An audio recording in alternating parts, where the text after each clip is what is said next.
Segar tahan lama dengan kekuatan alam. Baru Rexona Men Natural Fresh. Lebih segar. Lime Cool dengan 3 kali kekuatan kesegaran. Charcoal Fresh. 3 kali lawan bakteri. Segar tahan lama dan percaya diri apapun aktivitasmu. Baru Rexona Men Natural Fresh.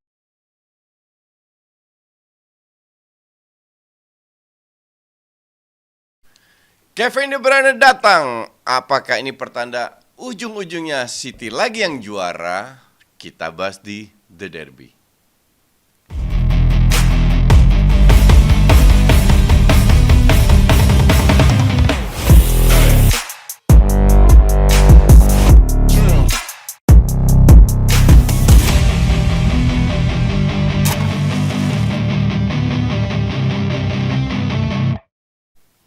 Halo, jumpa lagi di Derby by Rexona. Barengan gue Panji sebagai pengganti atau substitusinya Hanif. Dan juga ada Coach Justin. Maaf ya, tadi Rexona salah nyebut sedikit jumlah jamnya, durasi jamnya ya. Namanya juga host pengganti ya. Tapi ya senang sekali ketemu lagi sama para domba-domba The Derby alias Dodi yang selalu setia menunggu Coach dan juga Hanif, dan sekarang gue menjadi penggantinya. Tapi sekarang kita memasuki segmen pertama. Seperti biasa di pembuka adalah kardus adalah kunci. Kita masuk ke segmen pertama dari seorang Gary Neville. Ederson, kiper yang hebat. Ada beberapa kiper hebat di Eropa termasuk Courtois. Tapi sejauh ini Alisson adalah yang terbaik. Gimana Coach menurut lo? Ini Enggak, gue gak setuju. Ini statement kardus gak nih? Gue gak setuju karena justru Alisson ini yang baik pada saat 2 tahun lalu. Tahun lalu juga banyak blunder, jelek. Iya, tahun lalu. Tahun ini ya so-so. Tapi kalau harus dibandingin sama Courtois, ya bagusan Courtois. Walaupun Courtois itu bener-bener. Tapi kan Courtois tahun ini gak main Coach. Iya, betul. Cedera dia. Tahun ini masih cedera, tapi kalau di mana kita kenal Courtois ya, dan Ederson itu kan di timnas Brasil cadangannya Alisson, ya kan, dan layak karena walaupun pada saat Ederson bagus-bagusnya tetap dia cadangannya Alisson. Ya kalau gue harus pilih antara Ederson atau Alisson, gue pilih Alisson, kayaknya lebih matang lah. Tapi kalau dibanding sama Courtois ya nggak usah mikir panjang, jelas. Jadi Gary Neville kali ini Anda kardus ya. Ya walaupun mungkin untuk gaya main pelatih tertentu beda-beda ya, karena kan Ederson Alisson cocok lah sama gaya mainnya Pep ya. Courtois mungkin belum tentu cocok sama Pep. Belum tentu, tapi Courtois gila. Ya. Courtois ini benar-benar gila. Shot stopper, terutama waktu Madrid juara 2 tahun lalu memang dia paling sangat ngebantu. Kehadiran Courtois itu sangat berpengaruh terhadap Madrid. Lawan City, lawan Chelsea, lawan Liverpool, lawan lawan siapa lagi ya, dia yang bagannya berat-berat semua tuh Courtois menentukan banget solid banget ya. Oke, itu dari statement pertama, berarti Gary Neville statementnya kardus ya. Kita masuk ke statement kedua dari Jose Mourinho. Fans Roma adalah yang paling luar biasa yang benar saya lihat. Pelatih mereka adalah Jose Harry Potter Mourinho, dan dia meningkatkan ekspektasi. Gimana Coach? Ini orang gila ini, sarap. Ini orang sarap bener-bener. Lo pasti akan kasih quote lagi Coach. Waktu lo ke Roma lo pernah mendengar ini supir taksi, penduduk Roma. Gue kali ngobrol-ngobrol lagi pesen waiter atau apa, lagi nunggu, tanya lo suka bola? Ya gue fans apa? Semua fans Roma. Jadi kayaknya jauh lebih besar jumlah fans Roma daripada Lazio. Atau kebetulan gue ketemu fans Roma. Gue tanya, Mourinho gimana? Semua bilang begini. Ya, ternyata. Jadi, dia itu udah 4 tahun kalau nggak salah ya. Kalau nggak salah 4 tahun ya kayaknya. 4 tahun. Ya, Champions League aja nggak masuk. Dan tahun ini, ya tahu sendiri. Berat. Kan nggak masuk juga. Sementara dia udah dapat ratusan juta pemain loh. Enggak, total ya. Total ratusan juta, bener-bener tiap tahun selalu datang pemain baru. Ya, kalau dia bilang dirinya ada Harry Potter apaan lu? Tampang lu mungkin kayak Harry Potter. Dan meningkatkan ekspektasi apa ini ditingkatkan, justru diturunkan.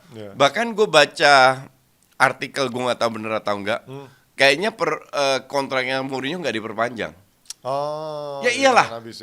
Tapi ada Roma itu untuk gue klub besar loh. Dulu. Ya, sekarang nggak namanya ya. At least Roma harus bersaing minimal, kalau nggak lolos bersaing sampai hari terakhir di 4 besar. Masuk Champions League. 4 besar targetnya. Ini main aja kagak. Nggak bersaing aja enggak gitu loh. Tahun ini emang parah banget sih juga tahun ini kemarin. Bukan tahun ini aja, tahun sebelum-sebelumnya juga parah banget. Berarti Jose Mourinho adalah kardus, ngasih angin buat diri sendiri kali ya, karena dibanding pelatih-pelatih tua mungkin memang dia salah satu pelatih yang declining banget dan mungkin ya Iya. dibanding Ancelotti karirnya emang Jauh lebih bagus banget Ancelotti. Ya. Ini decline banget. Dia tuh juga dapat kesempatan main di Madrid ya, ngelatih Madrid. Madrid. Ya. Dan flop juga kalau gue bilang Cuman di sekali. Madrid. Dan memang tapi susahnya di saat itu Barsanya lagi prime-nya Ya, sih. Emang. lagi prime-nya. Menurut gua susah sih. Dia cuma bisa nyuri sekali waktu itu ya, Iya, Berliga. iya. Dan sebelum kita ke segmen in-depth, gue mau ngajak kalian buat belanja juga nih karena ada special promo. Sikat Koci. Ya, ada special discount hingga 40% tanpa minimum pembelian untuk para domba. Langsung aja scan barcode yang ada di layar kalian untuk dapatkan promonya. Atau bisa langsung klik link di pin komen di bawah ini sekarang juga. Langsung cus klik linknya di pin komen buat bisa belanja dapetin diskon hingga 40% tanpa minimum pembelian. Ya. Langsung kita geser ke pembahasan in-depth. Oke, masuk ke bahasan pertama di mana bahas peran Kevin De Bruyne. Rambutnya sekarang tampil sangat klimis dan edgy seperti saya ini. Pakai pomade pasti, kalau zaman dulu kan dia pakai tipis-tipis. Sekarang pomade-nya agak tebel tuh ya. Dan kemarin balik di Piala FA langsung ngasih assist, kemudian kemarin di Liga lawan Newcastle langsung nyetak gol, bahkan ada assist juga ya? Nyetak gol ya? Assist, Nyetak gol assist. 1, assist juga. Benar-benar langsung krusial banget untuk golnya terakhir. Siapa tuh yang pemain mudanya? Bob. Kalau gue dulu pernah pergi ke Swiss sama Fajar, coach. Ke Swiss kan orang-orang Eropa kebanyakan ya. Terus gue wawancara turis di Swiss. Gue nggak tahu, gue lupa nanya namanya siapa. Akhirnya pas sampai net, gue bikin liputannya, siapa nih namanya? Bob. Karena nama bule yang gue inget Bob anjing. Padahal kan nama Amerika ya, bukan nama Eropa ya. Nama bokap gue Bob. Bob tapi biasanya dari kepanjangan. Robert. Oh iya Robert kan. Iya benar-benar. Robert panggilannya Bob. Nah kalau si Oscar Bob itu orang apa ya? Gue nggak tahu deh. Oscar Bob Enggak, itu orang apa? kalau dia nih Bob nama belakang. Oh bukan nama depannya. Bukan nama depan. Oh iya. BOBB juga. Oh iya benar-benar. Uncle Bob. Nah kita ngomongin balik soal KDB ini. Kalau di podcast lain masuk Offside Duo dan juga DP, gue selalu bilang sama coach ketika KDB balik ini akan menjadi pembeda. Di saat kemarin City mainnya lebih berantakan, lebih kurang decisive. Nah, ketika KDB datang, ini akan menjadi booster yang penting buat City, coach. Lu gimana? Harusnya iya, cuman kita juga tahu bahwa KDB ini nggak selalu tampil bagus, sering dicadangin, sering Rotasi sih terutama emang ditarik juga atau mungkin rotasi ya. nggak selalu bisa ngangkat tim juga. Jadi kalau kemarin main bagus luar biasa bahwa dia memiliki kemampuan ya, kita lihat assist itu. Assistnya bukan kayak di data ya, passing 2 meter ke kanan disebut assist ya kan. Passing sukses ya. Iya, kalau ini benar-benar assist yang crossingnya sampai benar, dan by the way kontrolnya Bob itu keren banget. Iya. Kontrolnya terus dia ngelewatin kipernya, itu skill. banget. Ini pemain punya skill, cuman ini pemain kecil. Iya. Tapi kalau kembali lagi ke KDB ya, bahwa dia punya kontribusi ya pasti punya luar biasa. Ini ya semua orang tahu lah, nggak perlu kita gue jelasin di sini. Ya. Semua orang tahu kualitasnya. Tapi sekali lagi gue tetap nggak yakin bahwa City itu pengen all out di EPL. Karena mereka sudah ya memenangkan banyak. Gue rasa kalau mereka tampil di Champions League baru sekali, mereka akan menunjukkan lagi, lebih lapar lah. Jadi gue nggak heran kalau bahkan gue bilang gue nggak lihat City, gue lebih lihat Liverpool juara daripada City. Tapi kan sekarang chance-nya justru semakin terbuka lebar. Coach, maksud gue Pep kan ketika melihat ada chance itu lebih ketat lah. Lebih ketat, sekarang beda 2 poin ya. 2 poin sama Liverpool ya. Jadinya nggak kalau dia lewatkan juga kayaknya sayang juga. Sementara Liga Champions kan juga jadwalnya nggak sepadat itu juga. Betul, gitu ya kan. Betul teman, ya lo harus tahu juga dengan cedera, dengan pemain semua pengen tampil di Liga Champion. Ya. Tapi apakah mereka, ini masalah psikologis lah gue bilang, apa mereka ingin tampil all out di IPL, memberikan segalanya? Bener, gue nggak yakin itu. Dan kemarin kan kalau dari golnya lahir dari seorang Oscar Bob, dia yang masuk gantiin Doku. Ada apa dengan Grealish, coach? Gue pengen tanya deh, lo melihat Grealish tahun ini apa yang salah? Gue ngerti juga kenapa Grealish nggak dicadang, karena tahun lalu dia main luar biasa bagusnya. Gue rasa ada sesuatu yang non teknis yang buat yang non teknis ya. Karena pada saat dia main di apapun itu cupnya, dia selalu bermain bagus. Dan Doku ini bukan pemain City. Iya. Cara bener-bener mainnya ya. dribbling, Kayak Grealish musim tahun pertama ya, kayak iya, gitu ya, yang masuk gue bilang dribbling gitu ya. skillful but no vision. Iya. Ya ini sekarang berlaku untuk Doku, bener-bener parah. Cara mainnya. Bener-bener sirkulasi lambat, apa namanya, timingnya jelek. Mungkin dia harus bisa berkembang. Sama kayak kemarin tuh yang kurang kan Gvardiol sama Doku. Iya. Bener-bener bener-bener titik lemahnya di banget. Gvardiol sama Doku. Nah ini harus dihindari sama City atau mereka harus cepat adaptasi. Tapi kedua pemain ini sering main jadi starter. Ini yang bikin gua agak bingung di sini. Yang mungkin Pep ingin bereksperimen sehingga tahun ini mungkin dikorbankan, atau kalau sana nggak juara oke aja, tahun depan mereka bisa tampil. Karena ya make sense juga, lu hanya bisa pasang 11 pemain. Sementara tahun depan atau kalau ada yang cedera, lu butuh pemain yang benar-benar paham visi lu. Nah, Gvardiol sama Doku ini butuh waktu, dan Gvardiol juga jelek banget, jauh lebih mending Ake di area kiri dibanding Gvardiol. Tapi Ake ini kan lu mau cadangin, lu mainin, dia selalu tampil. Sama kayak Grealish lah. Yang justru di match kemarin itu yang benar-benar menjadi concern untuk City adalah Alvarez. Alvarez musim ini jelek banget penampilannya, bener-bener jelek, Di awal-awal doang lah 5 pertandingan kan, di belakangnya Haaland dia soalnya tempatnya. Dia mau gantiin Haaland, ya nggak layak, sama sekali nggak layak. Dia diberikan di belakang striker, di sayap kanan dia pernah bermain, cuman ya gue nggak ngerti apakah ini kualitas Alvarez yang benar-benar kita kenal atau lagi drop atau apa, gue nggak ngerti. Tapi menurut gua kalau sesi Alvarez menurut gua agak susah sih coach untuk pemain yang nggak pernah benar-benar dapat tempat yang tepat gitu ya, karena dia kadang jadi belakang striker, kadang di kanan, kadang mainnya 2 striker sebagai tandemnya Haaland. Jadi kayaknya nggak pernah ada fix position buat dia gitu. Kalau Haaland kan di situ mulu gitu. Ya, apalagi dia striker kan, ya. Tapi at least lu punya at least finishingnya lah. Mulai dari finishing, mulai dari visinya dia itu nggak kelihatan sama sekali di Alvarez. Dan Alvarez gue bilang sekarang itu benar-benar drop, benar-benar menurun.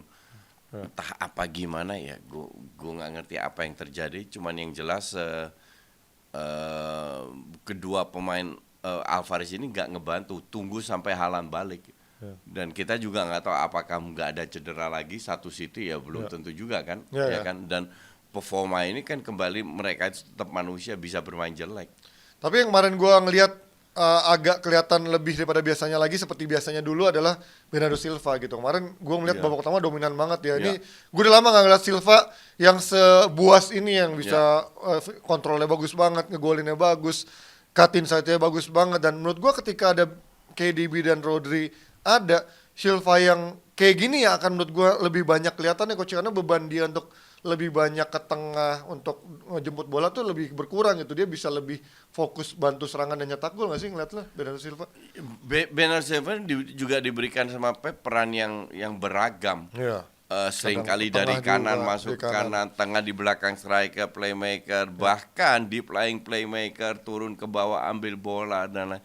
Tapi this guy selalu berkontribusi. Nah, at least satu babak dia berkontribusi, dan kemarin untuk gue itu agak aneh kenapa dia harus diganti, karena dia salah satu yang bermain paling bagus kemarin. Ya, cuman mungkin Pep nggak mau ambil risiko menempatkan 2 pemain yang kreatif, yang transisinya nggak mungkin tidak terlalu bagus untuk bertahan terutama. Untuk bertahan, untuk diserang balik sehingga transisi Castle memang cepat banget. Sehingga mereka ya akhirnya dapatkan gol terakhir. Walaupun kalau gue bilang sih ya Castle-nya aja agak blow on main bertahan. Dan kemarin kan gol terakhir Trippier lagi tuh yang bengong kan, yang Oscar Bob lewat tuh Trippier lagi tuh. Jadi lu dengan main menyerang lu bisa cetak 2 gol loh. Dan golnya kan keren. Gordon keren. Skill sih, tapi golnya bukan Isak itu nggak kelihatan, tapi golnya itu keren banget. Gordon pun juga keren banget golnya. Nah, kenapa lu nggak bisa cetak gol ketiga keempat? Gimana kalau mau cetak gol ketiga keempat kalau lu cuman ngendok di belakang? Penyakitnya Newcastle musim ini ya, ketika udah unggul sering banget dia akhirnya percaya diri untuk bertahan di belakang dan akhirnya kebobolan lebih banyak gitu ya. Betul. Dan tadi yang saya sempat bilang adalah pentingnya peran KDB dan juga Rodri, dan ketika mereka absen saling bergantian. Kemarin ketika Rodri nggak ada tuh sempet banget kerasakan nggak ada Rodri sama KDB, kerasa Rodri balik ada impact-nya langsung dan Ya. KDB balik ada impact-nya langsung. Tapi ini yang mungkin menjadi permasalahan City ketika mereka absen, belum ada pengganti yang selevel sama mereka, terutama kemarin Gundogan juga cabut. Ya. Terus juga Mahrez juga cabut dan Terus Kovacic nggak Ya. bisa ngebantu juga. kemarin Kovacic mainnya ya gitu-gitu aja. Nah, Nunes sama Kovacic yang dibeli ini belum ada yang bisa ngasih signifikan. Calvin Phillips juga dari tahun lalu belum ngasih kualitas signifikan. Apakah gapnya sejauh ini coach antara Nah ini yang gue maksud, inilah kenapa gue bilang gue nggak yakin City yang juara. karena gap di Karena kedalaman squad terlalu ya? banyak pemain yang tidak konsisten. Oke, asumsi Kevin De Bruyne main bagus terus, Bernardo Silva main bagus terus. Ya. Kalau lu punya 3-4 pemain yang bapuk ya susah juga. Sementara permainan City kan benar-benar mengandalkan sistem. Jadi Ya. nggak boleh ada satu yang off lah. Nah mereka kemarin keteteran ya karena ada 2 pemain yang off, Doku sama Gvardiol plus Alvarez, ya kan? Maka dari itu City keteteran sampai Kevin De Bruyne masuk, baru kayaknya semua lebih lega. Oh akhirnya ada Kevin, akhirnya ada yang kasih crossing, passing yang keren, yang luar biasa, dan itu dimanfaatkan. Tapi kembali lagi satu match dia main bagus, apakah dia seterusnya main bagus belum tentu. Nanti kita lihat ya, tapi mungkin sekarang bebannya bisa dibagi-bagi coach. Kalau kemarin kan mungkin di Rodri Iya. doang, di Bernardo Silva doang buat jadi pemain tengah yang bisa cetak gol. Sekarang ada KDB juga gitu ya. Sekarang bebannya nggak semua di pundaknya Bernardo Silva lah. Dan Rodri untuk, juga untuk ya. kreativitas. Ya. Dan ini Nunes dan Kovacic belum juga bisa memberikan impact. Pastikan isu-isu keluar lagi. Pep akan mendatangkan pemain yang mungkin bisa tempatkan Ya, di pasti. sana. Dan nama yang keluar adalah Kimmich yang juga pernah dilatih dia di Bayern Munchen. Dan isunya terakhir di Bayern Munchen tuh Tuchel nggak benar-benar puas sama dia untuk pemain seorang Kimmich yang ditempatkan di gelandang bertahan yang menurut The Athletics gue baca Kimmich itu bukan all-rounder player gitu. Maksudnya, Kimmich itu bukan yang stay di belakang untuk bantu defense, tapi yang all-rounder Yang player all-round, kemana-mana, ya. nggak ngelapisin back-backnya. Itu yang mungkin Tuchel akhirnya mencoba mencari di Eric Dyer, walaupun belum menjadi jawaban juga. Ya. Tapi menurut lu gimana ketika Kimmich, apakah Kimmich yang sekarang bukanlah Kimmich yang 2-3 tahun lalu yang orang bilang Enggak. pemain jenius dan lain-lain coach? Kimmich yang sekarang masih Kimmich yang 2-3 tahun lalu, masih jenius, tidak berubah, masih punya kontribusi. Yang jadi masalah adalah selera pelatih. Jadi lu nggak bisa salahin Tuchel juga. Kalau dia mau bermain dengan fix DM kayak Busquets lah, Ya. contoh. Kalau dia mau bermain dengan pemain seperti itu, artinya dia punya pemain lain yang bermain lebih ofensif Ya. untuk menjadi jembatan atau penyeimbang di Tengah. lini tengah. Dan ya itu gue rasa nggak ada yang salah. Kalau Kimmich memang bukan apakah dia bisa bermain, kalau gue bilang sih harusnya bisa, cuman apakah dia mau, that's different cake, ya kan? Ya. Karena selama ini suksesnya Munchen itu justru dengan duet Goretzka dan Kimmich, ya kan? Bergantian, jadi nggak cuman di belakang doang. Ya. Nah hal kayak gini susah, jadi nggak ada yang salah, cuman Selera kembali ke pelatih, ya. selera. Ya. Kalau pemain tidak mau adaptasi dengan selera pelatih, ya bisa dijual. Bisa aja pemain nggak bisa adaptasi atau dia main setengah hati atau apa karena dia nggak nyaman, pengen ke depan dan lain-lain. Ya kalau if that's the case, bisa aja dia cabut. Dan kalau ngeliat ini kan sebenarnya kayak apa ya, kayak bener-bener soul yang menyatu karena Kimmich kan aslinya bek kanan kan, bek kanan Ya. yang bisa main jadi inverted jadi Ya. gelandang bertahan. Ini yang sebenarnya cocok banget sama tipikal Guardiola sekarang berarti kan, pemain Ya. yang bisa inverted Ya. ke tengah itu Ya. ya, yang Ya. sekarang dicari untuk menemani Rodri kan sebenarnya kan. Ya sebenarnya sampai sekarang Pep belum punya tandem yang cocok ya. Dia coba John Stones rentan Ya, cedera rentan juga, cedera, betul. Rico Lewis ya kayak ayam tanpa kepala asal lari-lari. Kovacic no hope lah ya. Kovacic no hope. Nunes belum lah ya. Beberapa kali Akanji juga dicoba, nggak Ya. bisa juga di Nggak posisi konsisten itu. lah di posisi Ya. itu ya. Kalau City punya ambisi yang luar biasa ya, gue rasa Kimmich harus datang. Itu dia, apakah Kimmich akan menjadi solusi yang tepat buat City, tapi gua rasa nggak dalam waktu dekat sih, mungkin summer nanti, karena menurut gua Kimmich pun juga sekarang masih melihat bagaimana klubnya akan melihat dia sebagai prospek yang tetap baik untuk masa depan, atau justru dengan Tuchel ada dan tidak menginginkan dia, ini akan menjadi langkah dia untuk cabut keluar dari Jerman. Karena setahu gua kayak Kimmich sama Goretzka tuh udah Jerman banget, Bayern banget, mereka nggak mau pindah kecuali dari timnya yang memang menginginkan mereka keluar dari sana. Nah, Jurgen Klopp pernah bilang dunia akan bergetar melihat KDB bersiap buat balik dari cedera, dan terbukti sejauh ini dari 2 pertandingan di FA dan juga Liga, KDB impact-nya sangat besar. Apakah ini membuat City kembali ke title race menjadi paling kuat, coach? Loh, kalau Pasti ya masuk, tapi menjadi paling kuat. Enggak, gue bilang ini tetap antara Liverpool, karena Liverpool dengan Salah yang lagi on fire itu luar biasa. Apalagi Mesir baru kalah kemarin, jadi kalau dia out duluan artinya dia bisa lebih mempercepat Liverpool. Ini akan menjadi salah satu kontender dan kuat, dan kita nggak tahu kalau Arsenal beli striker, mau itu Boniface lah, mau apa, at least striker bisa cetak gol lah. Nah, Arsenal pun akan berdempetan terus sampai hari terakhir. Tapi sejauh ini juga belum ada ya info-info dari Arsenal juga yang mau beli striker ya, karena Arsenal tuh nggak pernah info, diem-diem Trossard datang, diem-diem Havertz datang, iya kan? tapi flop Havertz-nya sayangnya. Iya, Ya. nggak, diem-diem aja. Nah, ini kita melihat dulu kutipan dari seorang Pep Guardiola terkait KDB ya. Katanya adalah dia pemain yang spesial, 5 bulan waktu yang cukup lama, dan semoga dia bisa membantu kami sampai musim selesai. Karena saking spesialnya, bahkan KDB kalau capek udah langsung ketahuan mukanya, katanya pink, bisa langsung diganti jadi sama seorang Pep Guardiola. Dan memang benar kata-kata Koci, 2 tahun terakhir memang rotasi sering dilakukan, dan KDB nggak selalu selamanya aman sebagai starting line up ya. Nah, selanjutnya ini kita juga mau ngomongin Manchester United, karena ada salah satu pemain yang baru aja balikin kepercayaan dirinya, yaitu Jadon Sancho. Ya, tapi sayangnya kepercayaan dirinya itu naik setelah di loan ke Dortmund. Tapi semoga Sancho bisa konsisten dan kepercayaan dirinya tahan lama, sama kayak Rexona main Liverpool yang menambah kepercayaan diri kita karena penuh kesegaran selama 72 jam. Dan pastinya segar tanpa iritasi. Nah, kalian langsung aja klik link yang ada di pin komen. Check out sekarang buat dapetin kesegaran 72 jam dari Rexona Men Lime Cool. Mantap, 72 jam kesegaran dari Rexona Men Lime Cool. Kita lanjut bahasan dari in-depth selanjutnya dari Manchester United lawan Spurs. Kita sedikit recap dulu dari hasil yang tadi kita juga sempat live reaction juga kemarin dini hari ya. Mengingat hasil 2-2 adalah hasil yang menurut gua sebagai fans MU adalah seri rasa kalah buat MU, karena dia harusnya bisa menangkan laga ini di kandang pula di saat lawan Spurs yang apalagi unggul dulu di kandang pula, tapi mereka justru main jelek di babak kedua gitu. Gimana coach recapnya dari dua babak? Dan golnya itu kan berapa kali Spurs bahaya dengan bola-bola atas, dengan corner kick dan lain-lain. Ini karena Onana itu benar-benar nggak keluar dari garisnya. Gue agak bingung kenapa Tena membiarkan dia seperti itu gitu loh. Karena lu kalau jaraknya, lu masih ingat waktu si Romero heading kena Mistar? Itu kan jaraknya cuma 2 meter. Dekat juga. Gak ada kiper yang bisa nahan juga. Jaraknya terlalu dekat. Daripada kayak begitu mending lu keluar. Mending lu keluar dari garis lu. Dan ini tidak dilakukan oleh Onana sama sekali. Tapi MU memiliki banyak peluang.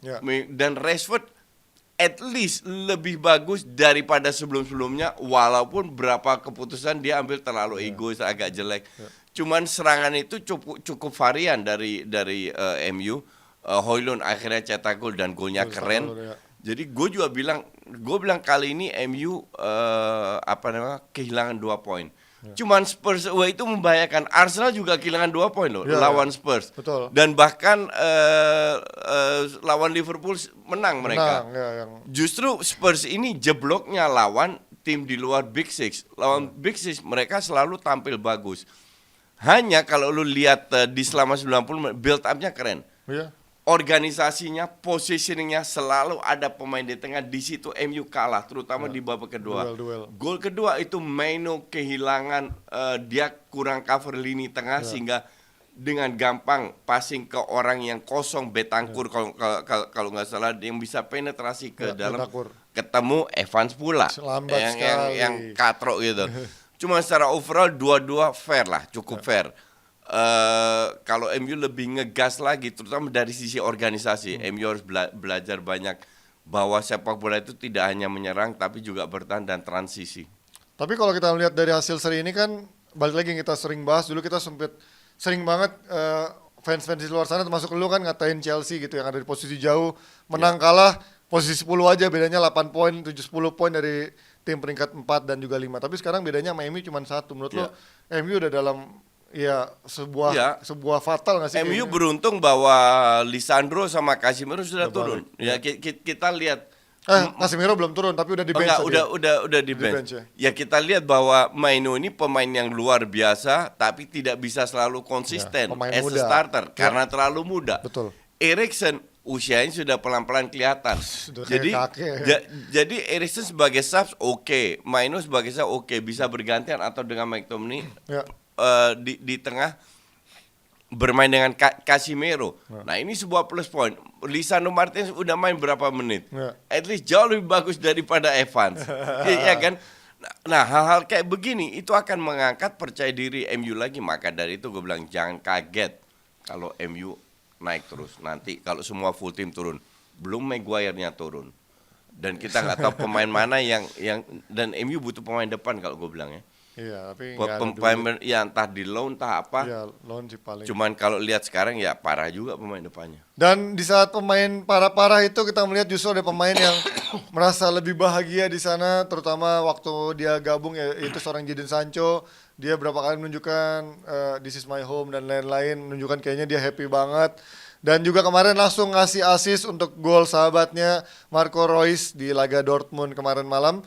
Dan apakah memang dan ditambah dengan statement sebelumnya kan dari siapa Rangnick bilang tidak ada masalah attitude dan juga indisipliner sama Sancho. Itu sempat dibully tuh sama beberapa timeline di netizen, katanya lu kan baru Belum 6 tahu bulan, aja, iya. 6 bulan. Tapi tadi ditambahin coach dari CEO-nya Dortmund siapa Watzke. dia bilang nggak pernah ada masalah attitude dan juga indisipliner dari seorang Jadon Sancho. Jadi apakah memang menurut lo dia indisipliner di MU itu karena faktor lingkungan yang toksik Mungkin. ditambah juga mungkin dia kurang cocok sama Ten Hag, atau emang masalahnya di dia sebenarnya? Mungkin bisa juga.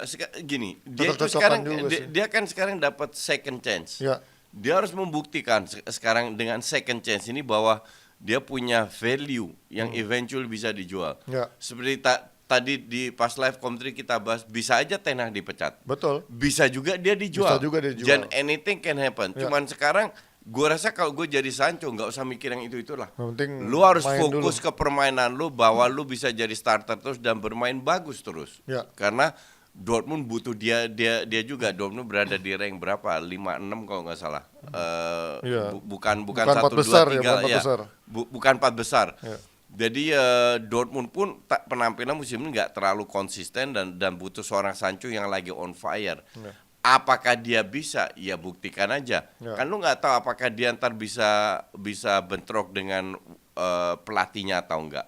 Ya kan. Jadi anything can happen. Tapi kalau gue jadi lu Sancho, mending lu jaga diri, turunin ego karena ini mungkin peluang terakhir untuk lu menunjukkan bahwa MU yang salah atau Ten Hag yang salah. Benar, itu dia. Dan mungkin juga kalau kemarin menarik kalau lihat di timeline Twitter kan, pada akhirnya orang akan bilang Bundesliga kualitasnya di bawah Premier League. Tapi menurut gua itu iya, tapi di satu sisi memang pemain itu cocok-cocokan sama tim dan Iya. juga pelatih. Lo nggak bisa menilai cuman hanya dari kualitas liganya, belum tentu juga, karena KDB pun juga dulu kan di Chelsea gagal, nggak dikasih kesempatan, dia Iya. pindah ke Jerman justru bisa membuat dia akhirnya menjadi pemain yang seperti sekarang ketika kembali ke City ya. Dan ada juga pemain yang model-model mirip Sancho, bedanya Sancho bukan ribut sama pemainnya, bukan sama timnya ataupun juga sama pelatihnya, tapi ini punya masalah personal, yaitu seorang Mason Greenwood yang juga kayak menemukan hidupnya kembali, second chance juga di Getafe. Dan gua nggak tahu sih media Getafe itu juga kayak berlebihan mengekspos nih orang, kayak mungkin engagementnya juga bagus kan. Gini, Greenwood ini kan keluar bukan masalah dia nggak bisa main. Betul. Bukan karena dia ribut sama Ten Hag. Betul, karena personal Murni lah. karena di Personal luar lah. lapangan, Betul. ya kan? Ya. Jadi kalau gue bilang, dan gue itu lu tahu, gue udah berkali-kali bilang pemain pada saat dia masih main, penyerang terbaik itu ya Greenwood. Ya. Walaupun dia agak egois, tapi dia memiliki segalanya, speed, skillnya skill, sih ya. visi, Ya. finishing, dia memiliki segalanya. Cuman ya inilah yang sueknya MU, kok justru pemain yang hebat ini punya masalah di luar lapangan. Ya. Tapi kalau gue jadi Ineos, gue akan balikin Greenwood loh. Ya, tapi walaupun dengan segala macam risknya coach. Semua orang itu pernah bikin kesalahan. Iya. Nobody's perfect. Dan sekarang dengan korban yang dituduh, dia sudah punya anak, sudah tinggal bareng. Iya, iya. Benar. Ngerti nggak? Iya, iya. Jadi come on, let's be realistic lah. Nggak ada yang dukung kelakuan dia juga kok. Iya. Dan dia juga sudah sadar, dia minta maaf. Kenapa nggak kasih kesempatan kedua gitu loh? Ya. Tapi kan kemarin waktu Arnold lambat bikin keputusan aja kan tim sepak bola MU yang cewek protes, terus Iya. dari aktivis protes, kok lu butuh waktu lama sih untuk Iya. bisa menentukan ini. Menurut lu apakah ini nggak akan ada gelombang kedua Nggak. ketika nanti musim panas Nah, nanti? lu harus punya tindakan persuasif. Jadi sebelum lu ambil keputusan Greenwood datang, lu lobby dulu. Iya. Oh, ya lu ya. Lu lobby dulu, Mak. Gimana kalau kita datengin? Iya. Ya, lu ajak Discuss. diskusi. Iya. Bahwa ada yang nggak setuju, 100% tidak akan pernah setuju, ya gue paham aja. Tapi pasti ada juga yang setuju, Iya, yang beri kesempatan, Iya, ya kan? pasti ada. Kalau seandainya stepsnya benar, lu lobby, lu yakinkan badan-badan Iya. anti kekerasan terhadap Perempuan, wanita itu, iya. baru lu kalau mereka sudah oke, oh ya kayaknya bisa nih, baru lu ngomong sama Greenwood, oke, gue tarik lu balik, Iya. gitu. Karena nggak ada yang untung kalau dia pergi juga, Iya. itu masih milik MU. Dan mungkin kuncinya ya kalau buat Ineos strateginya mungkin adalah bisa meminta tolong dari pasangannya Greenwood gitu ya untuk akhirnya speak up gitu. Ya, Mungkin itu paling penting ya. Contoh lu bisa minta pacarnya suruh ngomong. Ngomong, ya. Jadi banyak cara untuk membuat Bisa sikon persuasi, ini ya. meredam. Yang ini yang tidak dilakukan oleh Murtough atau Arnold. Ya. Emang ini ya kita lihat apakah Ineos bisa punya manajemen yang lebih rapi dan juga lebih profesional dibanding eranya Murtough juga Richard Arnold ya. Dan kita lihat bagaimana nanti di akhir musim apakah Greenwood benar-benar bisa punya second chance untuk berkarir kembali sebagai pemain MU, termasuk juga Sancho nanti apakah bisa kembali berdamai dengan Ten Hag atau harus memilih antara Ten Hag atau Sancho, baru ada salah satunya di Old Trafford ya. Kita pindah ke kutipan dari seorang Erik Ten Hag nih. Jika kalian mau perform, kalian butuh pemain yang lapar. Kami butuh pemain yang punya personality dan daya juang yang tinggi untuk klub ini. Mungkin dia statement di saat bursa transfer Januari sedang dibuka. Dan ada nama seorang Karim Benzema yang masuk gosip. Karena katanya dia nggak betah di Arab, sama halnya seperti Henderson dan juga seorang Gue Firmino. rasa banyak yang nggak betah. Iya sih, kayaknya tinggal di sana. Gue rasa nggak banyak betah sih. banget yang nggak betah. Cuman ini kan perbandingan gini. Gue pernah melakukan kerjaan di mana gue nggak betah. Tapi duitnya banyak. Ya.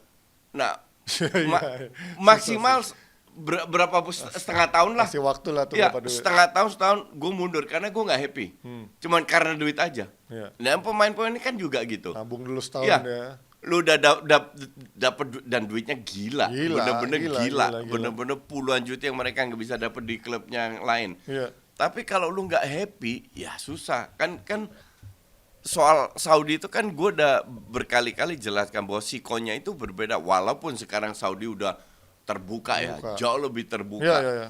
Cuman kan banyak hal yang bikin pemain-pemain, terutama pemain dari Eropa Barat yang sudah biasa dengan demokrasi, yang tidak biasa dengan hal-hal kayak begini. Iya. Jadi gue masih ingat waktu pertama kali Benzema ke Arab kan dia bilang, wah gue akhirnya dengan my brothers, Iya, gue iya. bisa umroh setiap saat dan lain-lain. Sebagai Ya, ujung-ujungnya nggak betah darah juga Arab. kan. Iya. Dia lama di Eropa kan, Iya, ujung-ujungnya. dia lahir di Eropa, besar di Eropa. Iya. Jadi ujungnya nggak betah juga. Bukan duitnya ya oke lah, duit gue cukup. Duitnya gede.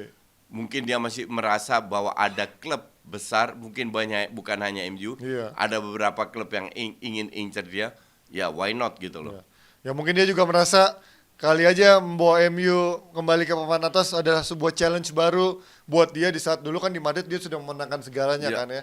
Dan ini gimana kalau lo melihat dia dikaitkan ke MU, apakah ini akan menjadi pembelian yang memungkinkan coach? Karena ini kan MU pengennya buat jangka panjang, tapi kalau dia ke Benzema ini kan juga kayaknya 6 bulan ditinggal lagi Benzema, kehilangan lagi tuh kualitasnya. Apakah nggak cari pemain yang memang buat long term aja gitu emang? Nggak, dalam industri sepak bola ini kan lu harus melakukan segalanya agar tahun depan bisa main Champions League. Iya, benar. Karena ini income. Betul. Ya kan? Kalau lu main 6 bulan ya let it be 6 bulan aja. Minimal dalam 6 bulan bebannya nggak berada di pundaknya Højlund. Iya. Minimal Højlund pelan-pelan bisa berkembang. Lebih enak bahkan Ya, pressure-nya lebih enak, ya. nggak sebarang Martial Ya, dibaginya ya. Siapa tahu 6 bulan ini sukses bisa diperpanjang lagi. Iya. Ya kan kadang gue kasihan lihat Højlund. Karena kompetitornya Martial lebih katrol lagi. Iya. Iya kan? Iya. Nah, Højlund kan pemain masih muda, jadi butuh waktu pelan-pelan. Kalau sana Benzema datang kan dia lega. Aduh, akhirnya orang nggak ngelihat kesalahan-kesalahan gue atau gue cetak gol atau enggak. Iya. Biar Benzema aja pelan-pelan gue masuk 15 menit, 20 menit, sekali-sekali gue cetak gol atau apa. Waktu ini kan gue bilang Højlund butuh seorang yang bisa meringankan beban dia. Ya.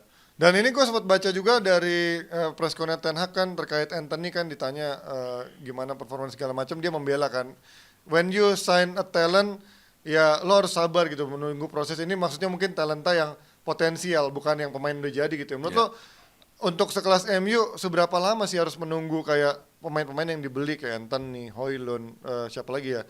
Yang muda-muda lagi siapa yang nggak ada lagi ya? Paling Garnacho, tapi kan emang dari akademi yang dia beli maksudnya kan. Menurut lo kan apakah MU sesabar itu coach untuk bisa menunggu 3 tahun 4 tahun seperti halnya era Ferguson gitu? Nggak bisa, MU nggak sabar. Ya kan? Karena lo kan selalu bilang MU kan harus bidiknya selalu bidik juara. MU nggak gitu. sabar, maka dari itu mungkin lu nggak harus jual, tapi lu bisa beli pelapisnya.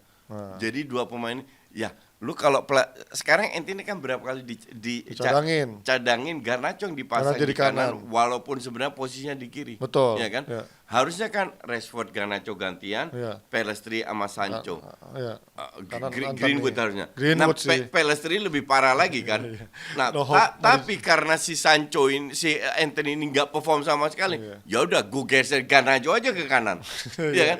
Harusnya kan dia sadar. Dan Ten Hag bilang di media Belanda bahwa awal-awal dia bermain lumayan bagus, tapi akhirnya dia drop.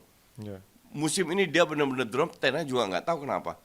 Atau karena personal, seperti dibilang ada masalah personal juga, ada secara masalah psikologis personal. ganggu memang. Gue nggak tahu masalahnya apa. Yang di personal, yang jelas, ya Anthony harus lebih keras terhadap dirinya sendiri. Bahwa dia harus perform, nggak ada yang bisa bantu. Ten Hag hanya bisa membantu di latihan dan kasih lu kesempatan untuk bermain sebagai starter atau sebagai subs. Tapi lu harus menunjukkan diri lu sendiri karena yang nonton ratusan juta orang. Ya. Dan memang kalau banyak yang bilang juga tahun ini kesalahan terbesar adalah di manajemen dan juga pemain, gue setuju. Tapi balik lagi pemain-pemain yang dibeli juga kebanyakan pemain Ten Hag juga. Ya dia harus bisa membuktikan dia bisa memoles pemain-pemain yang dia datangkan seperti Anthony, kemudian Lisandro, Casemiro, sampai Højlund yang memang pada akhirnya perjudiannya di leher pelatih. Mau pemain yang jelek, pelatih adalah pemimpinnya gitu pasti kan. Pelatih yang kena. Dan itu dia menjadi akhir bincangan kita. Menurut lo berarti masih yakin ya MU akan bisa finish di 4 besar ya? Iya. Walaupun masih jalannya masih terjal ya, belum kelihatan, tapi kita lihat dengan masih ada 18 pertandingan. Dan gue masih sebagai fans MU menunggu kembalinya Mason Mount. Ini pemain yang menurut gue belum ngasih lihat kontribusi apa-apa. Semoga di fase paruh musim kedua ini kontribusinya sangat kelihatan dan bisa mendongkrak MU sampai ke 4 besar nanti. Oke, sampai ketemu di Derby by Rexona di episode selanjutnya. Thank you Koci, thank you juga Rexona, dan juga buat Dodi yang setia menonton kita. Sampai ketemu di episode selanjutnya. Bye-bye. Segar tahan lama dengan kekuatan alam. Baru Rexona Men Natural Fresh. Lebih segar. Lain cool dengan 3 kali kekuatan kesegaran. Charcoal Fresh. 3 kali lawan bakteri. Segar tahan lama dan percaya diri apapun aktivitasmu. Baru Rexona Men Natural Fresh.